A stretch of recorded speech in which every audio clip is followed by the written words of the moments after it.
Halo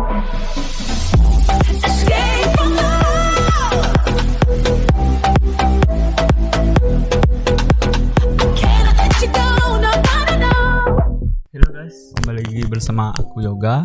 Jadi pada video kali ini aku bakalan jelasin perancangan subnetting dengan metode VLSM pada Cisco Packet Tracer. Nah, jadi pada kasus kali ini aku dikasih topik permasalahannya itu pada sebuah perusahaan PT XYZ mempunyai IP jaringan 172.16.44.0/20. Berdasarkan rencananya, IP tersebut akan dipecah menjadi beberapa subnet berdasarkan kebutuhan host dari sejumlah divisi yang ada. Divisi yang ada pada PT XYZ adalah yang pertama ada divisi keuangan dengan jumlah host 20, yang kedua ada divisi pemasaran dengan jumlah host 40, yang ketiga ada divisi produksi dengan jumlah host 30, yang keempat ada divisi IT dengan jumlah host 10, yang kelima ada divisi SDM dengan jumlah host 5, dan yang terakhir ada divisi gudang dengan jumlah host 4. Ini saya diminta untuk rancanglah topologi jaringan yang cocok dengan kebutuhan PT XYZ dengan membuat subnet sesuai dengan kebutuhan divisi yang ada. Nah, jadi di sini solusinya yaitu sesuai tabel di sini sudah terdapat tabel host maksimal per subnetnya, ada tabel subnet max, dan network bitnya. Jadi di sini aku pakai teknik VLSM, yang dimana teknik itu memungkinkan administrator jaringan untuk membagi ruangan alamat IP ke subnet yang berbeda ukuran, tidak seperti ukuran subnetting. Jadi seperti pengertian itu, jadi di sini aku memecah setiap divisi itu dan menentukan subnet mana yang cocok untuk setiap divisinya. Jadi di sini pada contoh yang pertama ada divisi pemasaran. Kenapa dibilang dari divisi pemasaran? Karena divisi pemasaran yang memerlukan jumlah host yang paling besar. Nah, jadi di sini ada divisi pemasaran dengan jumlah hostnya 40.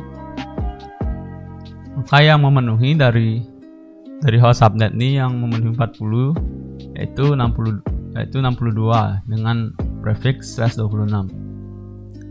Dengan blok subnetnya yaitu 64.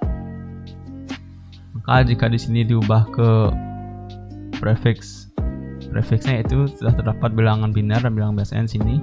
Begitu juga produksi jumlah hostnya 30. Maka dari tabel subnet ini yang paling memenuhi itu yaitu /27. Maka di sini saya menggunakan prefix 27 dan blok subnetnya itu 32. Terus juga keuangan jumlah hostnya 20. Karena di sini yang paling mendekati itu yaitu 30, yaitu /27. Maka di sini saya menggunakan /27. Dan selanjutnya pada IT, SDM, dan gudang juga sama seperti itu.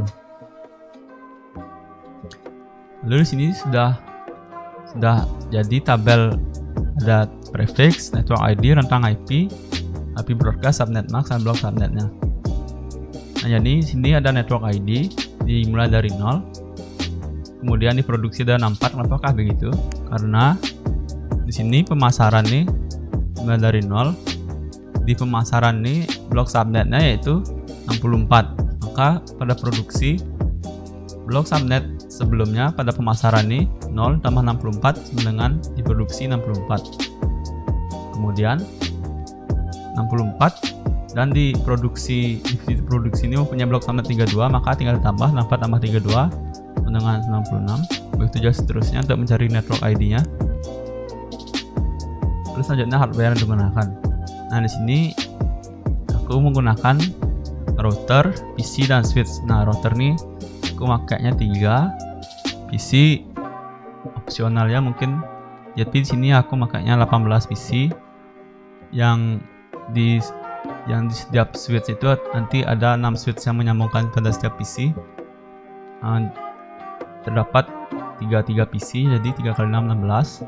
Dan sini terdapat 7 switch yang dimana nanti akan menghubungkan dari semua PC tersebut dan menghubungkan dari router, switch, router, PC. Begitu jadinya. Maka selanjutnya kita akan mendesain subnettingnya menggunakan Cisco Packet Tracer. Bagaimanakah desainnya? Yuk langsung kita cek. So ya guys, jadi kita sudah ada di Cisco Packet Tracer ya.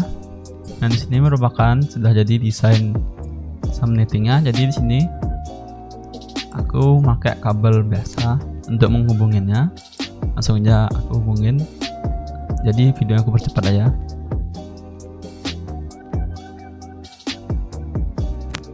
Nah, jadi di sini sudah selesai desainnya. Nah, jadi ini merupakan desain dari subnetting aku yang pada tugas kali ini. Nah, jadi selanjutnya di sini aku bakal mengkonfigurasi routernya, yaitu di sini kita klik 2 kali config. Lalu kita akan mengkonfigurasi di gigabit Ethernet 0/0 pada divisi pemasaran yang pertama, yaitu 172.16.44.1. Ini subnet maxnya di sini yaitu 55.255.192. Lanjut ke gigabit internet 0/1-nya. Di sini berarti yang kedua yaitu pada divisi produksi. 172.16.44.65. Jadi subnet max itu 255.255.224. Dan di sini pada gigabit internetnya yaitu IP address-nya di sini yaitu isi dengan IP address setelah divisi terakhir yaitu divisi gudang. Berarti di sini IP address-nya itu 172.168.161. Dimana subnet max-nya 172.16.161. 255.255.25. Ya. Ini subnet max-nya yaitu 248. Jadi begitu pada setiap routernya. Video ini akan saya percepat lagi.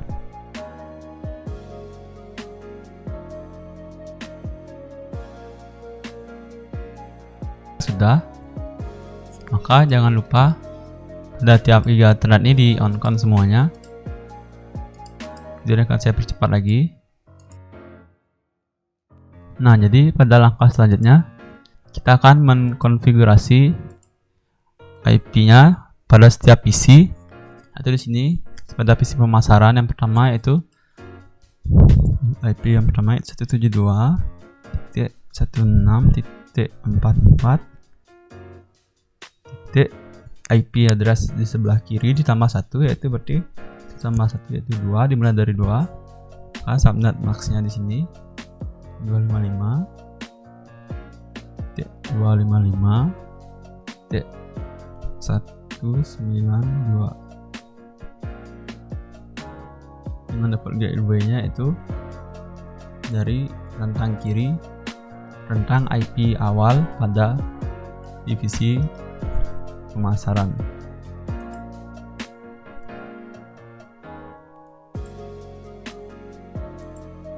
Jadi begitu pada setiap PC juga. Ini akan saya percepat lagi.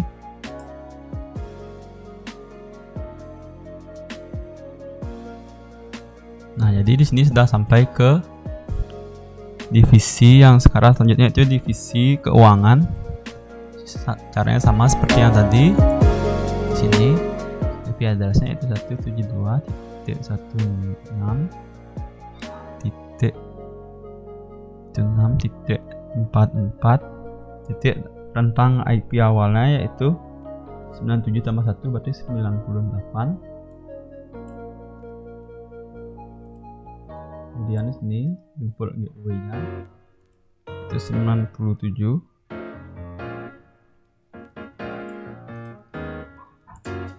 Dimana subnet max-nya yaitu 25.255.224. Begitu juga seterusnya. Video ini akan saya percepat lagi.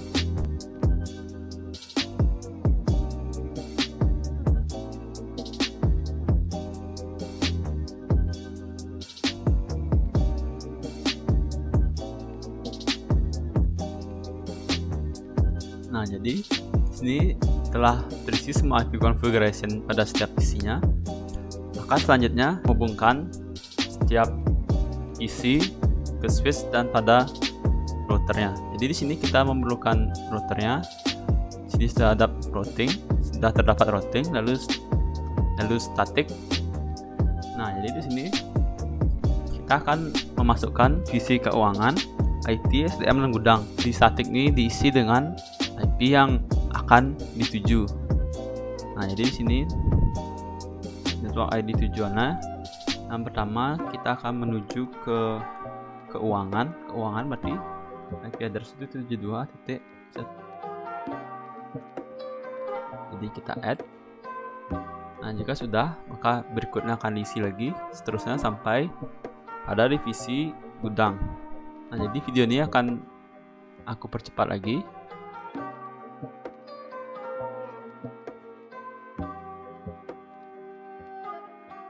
Nah, jadi di sini untuk mengetesnya, kita bisa mengirimkan sinyal dari PC ke PC yang lain. Itu dengan cara mengklik pesan nih. Itu kita klik di ke routernya. Ya, successful juga. Mungkin begitulah implementasi yang dapat saya sampaikan pada video kali ini. Jangan lupa like, comment, share, dan subscribe-nya. Sekian yang bisa dapat saya sampaikan. Terima kasih.